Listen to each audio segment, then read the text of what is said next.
ছাদ বাগানে ড্রাগন হয়েছে, আমি নিজে নিজে চাষ করেছি। এই দেখুন, এই একটা,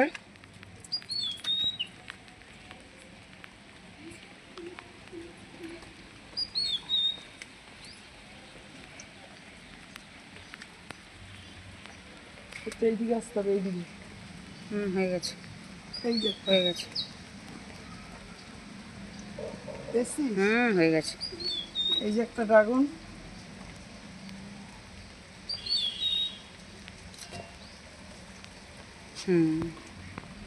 আর একটা আছে।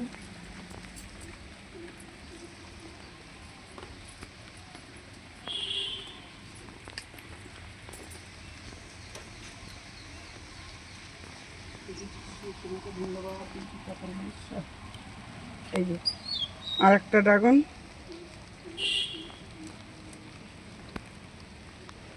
ড্রাগন গাছ বেশি যত্ন করতে হয় না, শুধু গোবর সার, ডিএপি। এই যে ড্রাগন আর কটা, এই দেখুন, আমাকে দেখাবেন না। এই যে দেখুন কত সুন্দর কলমি শাক হয়েছে। এই গামলার মধ্যে আমি সমস্ত সবজির খোসা ফেলে আর কলমি শাকের গোড়া পুঁতে দিয়েছি।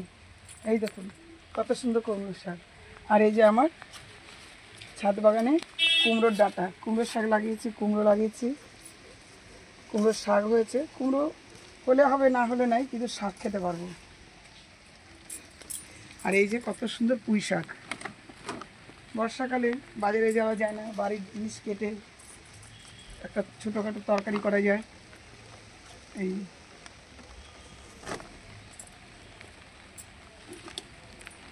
এবার আমি এটা কাটবো অল্প একটু, অল্প কিন্তু।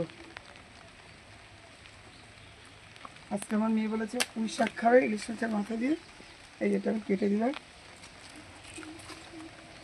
আর এই দেখুন কত সুন্দর লেবু হয়েছে। এই দেখুন পাতি লেবু সব, এগুলো আমি নিজে নিজে চাষ করি।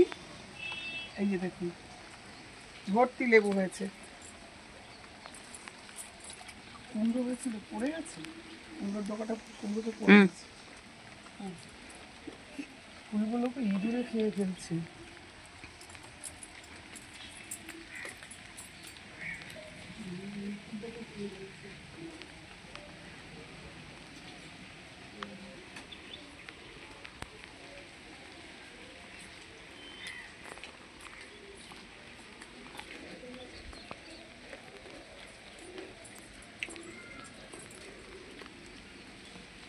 এই যে আমার গন্ধরাজ লেবু গাছ,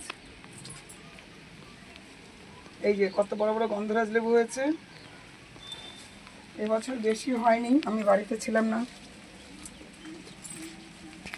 এই যে আর একটা হয়েছে, 4-5টা গন্ধরাজ লেবু হয়েছে।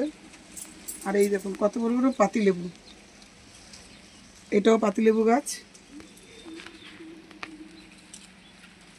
আমাদের দেখছিস। আর এইটা হচ্ছে আঙ্গুর গাছ। এই আঙ্গুর গাছ আমি লাগিয়েছি, বলে পরে আপনাদের দেখাবো। বেগুন গাছ, এই বেগুন গাছে ফুল এসছে।